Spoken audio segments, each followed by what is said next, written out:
Isang debate sa mga pilosopo ang tanong ukol sa pagkakapantay-pantay. Sa isang panig, may nagsasabing pantay-pantay ang lahat dahil likha tayo ng Diyos, dahil tao tayo. Sa kabilang panig, may nagsasabi rin namang hindi pantay-pantay ang mga tao. Ayon sa pilosopong si Max Keller, bahagi ng pagiging tao ng tao ang pagkakaroon ng magkakaibang lakas at kahinaan. Nasa hulma ng ating katawan ang kakayahan nating maging isang sino.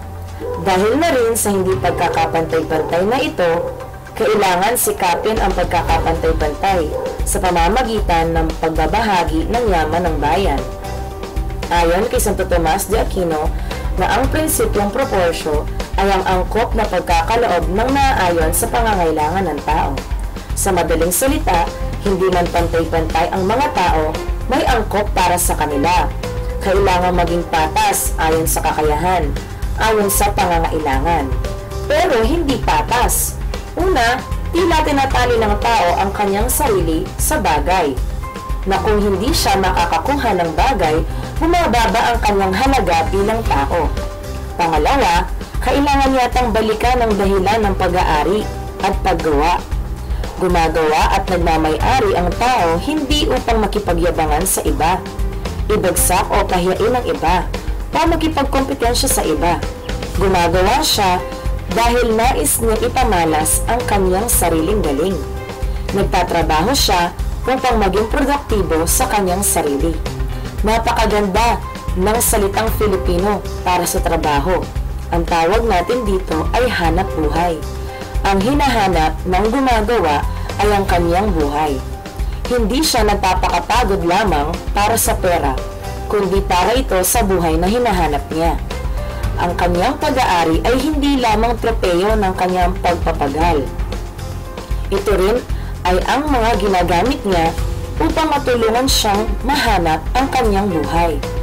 Ang buhay ng tao ay isang pagsisikap na ipakilala ang kanyang sarili, na ipakikilala ng tao ang kanyang sarili sa paggawa. Hindi ang yaman, hindi ang mga kagamitan na meron siya o wala ang humuhubog sa tao. Ang tunay na mayaman ay ang taong nakikilala ang sarili sa bunga ng kanyang paggawa. Hindi sa pantay-pantay ng pagbabahagi ng kayamanan, nasa pagkilos ng tao sa anumang inibigay sa kanya ang kanyang ikakayaman. Hindi pantay pero patas.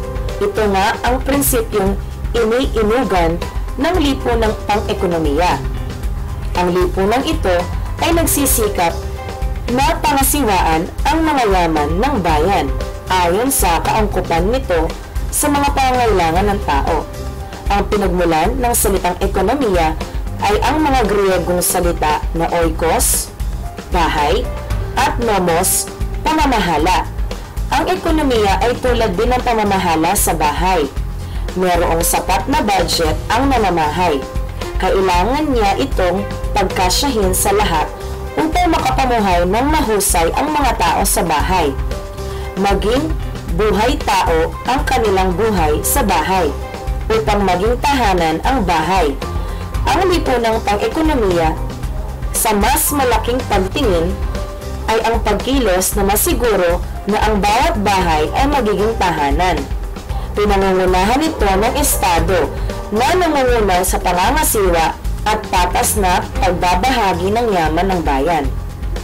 Lumilikha sila ng mga pagkakataon na makapuhunan sa bansa ang may mga kapital upang mabigyan ang mga mamamayan ng puwang na maipamalas ang kanilang mga sarili sa paghahanap buhay. Sinisikap gawin ng Estado na maging patas para sa mga nagkakaiba-ibang mga tao ang mga pagkakataon upang makalikha ang bawat isa ang kanilang sarili ayon sa kanilang mga tunguhin at kakayahan. Ang mahusay na paghahanap ng mga tao ay kilos na nagpapangyari sa kolektibong pang-unlad ng bansa. Higit na namumuhunan ang mga may kapital na siyang lilikha ng higit pang mga pagkakataong para sa mga tao. Pagkakataong hindi lamang makagawa, kundi pagkakataon din tumaas ang antas ng kanilang pamumuhay. created using Powtoon.